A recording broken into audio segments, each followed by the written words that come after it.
G'day everybody, this is J-Dog Shipway, J Shipway Esquire, just checking in here from the Royal Hobart Hospital here in the psychiatric ward. I'm one of these high frequency bipolar traders. I like to trade closer to the Antarctic zone than the Arctic zone. You boys up there in the Northern Hemisphere just, well, I think that polar vortex is sucking the common sense out of your cerebellum, medulla oblongata, or any other part of the brain that you blue-eyed scientists like to try and pretend exists. But in any case, I just thought I'd check in here. I'm here with all my brothers and sisters. I won't show them to you on this video because they're just not into that kind of shit. But it's another day, as we say down here in Tasmania. Another day, another dollar. I had the good fortune to visit my friends at the Adelaide Exchange jewellery and bullion store just the other day, and purchased a very attractive Australian kangaroo, 1 ounce, 9999. That's 9,999 parts per 10,000 AU silver coin. I'm going to present it to you now, and I hope you can see it. You've got a nice shine on it there. Look at that. Look, you've got a little green shine on that. Look at that. Looks, to be honest, looks a hell of a lot better on the camera than it does in real life. But I'm no salesman. This is free information. Look at that. It goes red and green and everything. That's actually really quite pretty, isn't it? Look, it's got some German lady on it. I think she's dead anyway. Coburg Sachs Gotha, I believe, is her surname. Anyway, she's pushing up daisies somewhere in Windsor Park, or maybe at the Hungry Jack's store just across the road from there. But whatever, good luck to her, and good luck to her entire family, and good luck to anyone else who's got silver still stored at the Comex there in the old Bank of England, that old Dutch bank there. In any case, I digress. So let me continue back onto the core message that prompted me to press record on my iPhone 12 Pro Max, which I just paid off the other day. So I've got no mortgage note on that, which means obviously I have no interest payments to pay on that. I've got no interest payments to pay on this beautiful silver coin here. 47 Australian dollars this cost me. Look at that. See, in this world there's broadly speaking two types of people. There's one group of people who don't own coins like this. Now that's almost everybody on the earth. There's a lot of people who do own coins like this, and I really wish that everyone did. I wish everyone had hundreds of them, thousands of them, millions of them. But unfortunately, as it seems to play out again and again, ever since this Babylonian debt magic started back whenever the hell that was, 2,000 years ago, or 3 or 4 or 5 or 6, or whenever the flood was, or the Bible started, or whenever Indiana, or whatever, I don't even really know, I'm not that sort of scholar. But the point I'm trying to make is there is money to be made.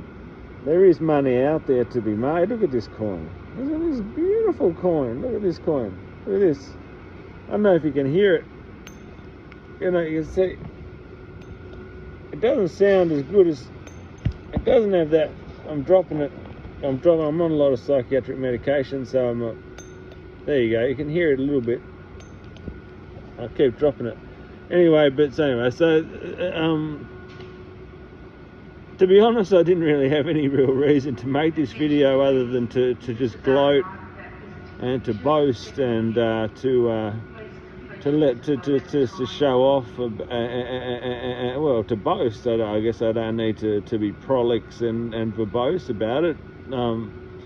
got a nice pair of sunglasses here as well. I bought these at the Sunglass Hut here in Hobart, Tasmania, capital city of Tasmania. A beautiful little city. Beer's a bit expensive down here, but the trevally and chips at the Mako Fish Bar, let me recommend that to you. If you got $47, if you've got $47 and you want to make a decision as to whether or not to buy one of these Australian kangaroo silver coins, I'm just now passing this to my associate, who will remain unnamed and unfilmed because I'm not into that sort of thing. I've just passed it on to him for safekeeping anyway. But if you do have $47, you can make a choice. Look, this has always been the way, hasn't it? You've got $47. Okay, what's that for? Well, you may be. Well, I don't know. You know, this is an international video. Hopefully it's an international video, so you might have $47 US. You might have 47 Great British pounds. You might have 47 euros, or you might have 47 lira, or rupee, or German francs, or you might have $47 worth of frankincense, myrrh, and gold, or you might have silver bars, or you might have art. In any case, the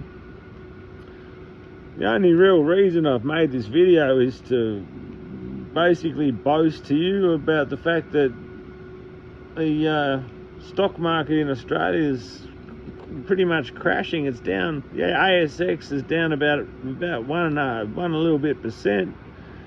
And you got to remember, the ASX hardly has even gone up since 2008. It's not like one of these funny money Northern Hemisphere markets where all you boys have got really nothing much more to trade apart from your phone conversations. You got a few basketball players and a few musicians and this and that, but mainly what you got is a hell of a lot of people, which is why you sent so many of them down here to the Southern Hemisphere. But in any case, which was, again, you know, my relatives, and you know, anyway, I'm going to take my sunglasses off. I also like to show you my J Lab Bluetooth headphones here. They're quite a nice little consumer item. Only $39.99 from JB Hi-Fi, which I thought was a bargain. And they've got the beautiful retro Sony Walkman orange earphone covers here, which I think are stunning. I really think they're really very attractive.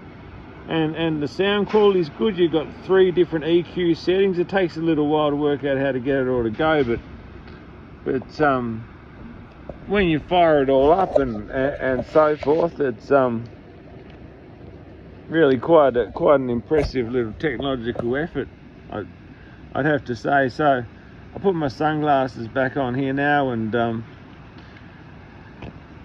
to be honest, when I said that I started this video to boast, look, I'm lying to myself. Let's be honest, I'm lying to myself. The reason I've done this video is because I really believe that we're on the cusp. We're on the cusp of a financial calamity, a debt-based. Capitalism's a debt-based system, right? I know you all know that. Now, we had problems of valuation. I mean, we've had philosophers like Nietzsche who's been, transvaluations, values, and all this sort of thing. And that's all well and good in philosophy, but philosophy, as we know, doesn't pay the bills, doesn't put food on the table. You can burn your Nietzsche books in your pot-bellied stove if you want, but it's only going to keep you warm for about 15 minutes. His piano pieces are not too bad. But as we also know, he was probably possessed by the devil, and he spent the last 12 years staring into space looking extremely disturbed. So my advice in regards to Nietzsche is transvalue any valuations you want to value, but if you're going to come to the crunch and you're going to be putting money in other people's hands, and you're going to be taking money from other people's hands and putting into your hands and all the rest of it, then you better make your own valuations which are probably more fundamentally sound than anything German philosophers probably ever come up with, whether they're a Nazi or a Hegelian or a Hannah Arendtian or a Kantian or a Kierkegaardian or a phenomenal Husserlian or a my memories are not as good as it used to be, and it's been a little while since I studied German philosophy, and I can't speak German anyway, so my German philosophy was always probably less than dodgy, one might say, which is why I didn't specialise in it when I did attend the university system, I should say. In any case, this financial calamity that, calamity, is that the right word? Disaster? Holocaust. Holocaust probably not too bad because there's a lot of costs involved. So let's call it a hollow cost, except the only thing that's going to be hollow is your bank account if you've made bad debts and you can't pay what you wanted to pay and you got used to living to a certain standard. You see people, things get complicated out there, and people want to believe that this old earth here made by the man upstairs or the unrepresentable consciousness, the thing known as the God or the whatever it is, involved and responsible for this the situation. You want to think that people think it's almost like a pleasure dome, like pleasure dome of Kublai Khan or something. I don't mean that Master of the Universe figure Cobra Khan. I mean Kublai Khan, like one of those English romantic poets. I can't remember which one. Was it Shelley? Pleasure Dome of Kublai Khan. Was that Shelley? I'm sure one of you will be able to correct me. In any case, this video is starting to chase its own tail to some extent, but isn't that the nature of capitalism? Chasing its own tail? It's a debt money system. What are you going to do? Every single dollar that comes into existence has been borrowed by somebody. So either you borrowed it or somebody else borrowed it. Okay, I'm in sales. I was involved in teaching. I was working for the government. So in that case, the government borrows it and then gives it to me. I'm not then liable for the loan, all right? Once again, there isn't really anything much to say about this, because you've either got the money or you haven't.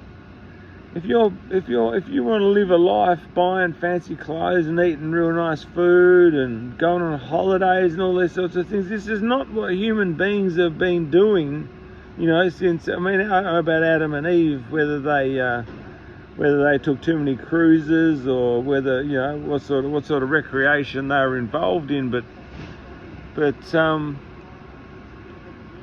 once again, I'm a bit stumped because I'm trying to do this financial video in good faith, but there's not much more to say other than get a job and don't spend too much money and don't buy stuff if you don't have money. And if you want to buy a house to live in, to have shelter and have a kids or just whatever, then don't buy a house that's too fancy. And if the houses are too expensive at the moment, wait till they get cheaper. And if some real estate agent says, oh, they're not ever going to get cheaper, then just say, you got to think about why they would tell you that. You got to think about what's in their interests. You got to look after your own interests.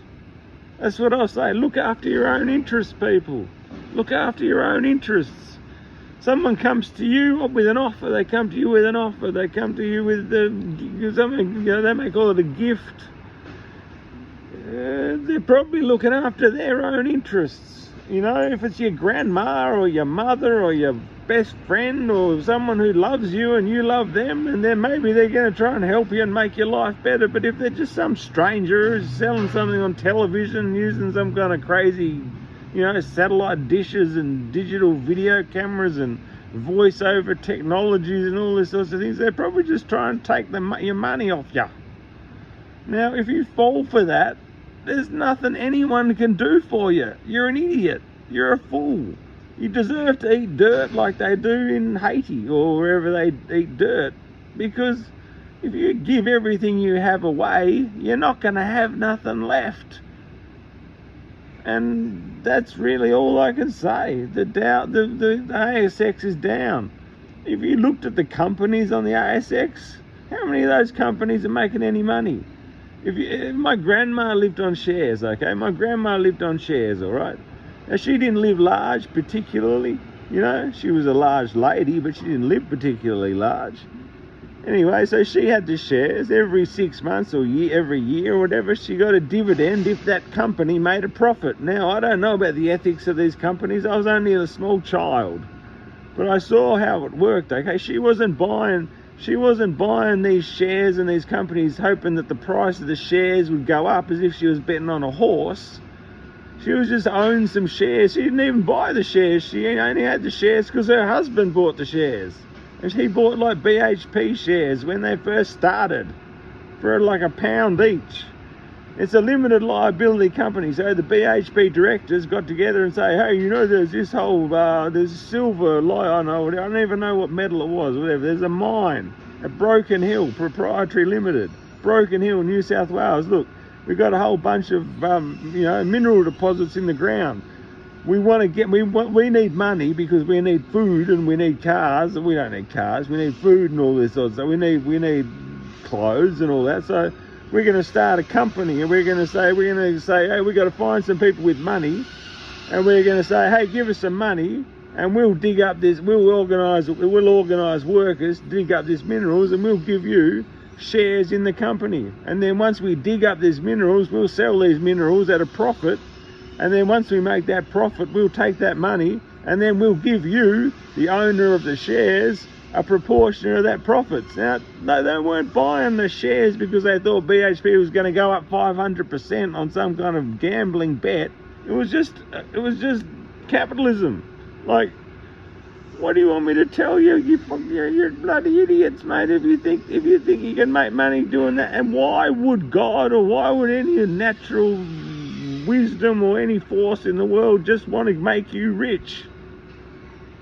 Like, what planet are you on apart from Earth? If you think that the world exists to make you rich without you doing anything, I'd say you're just really, really silly.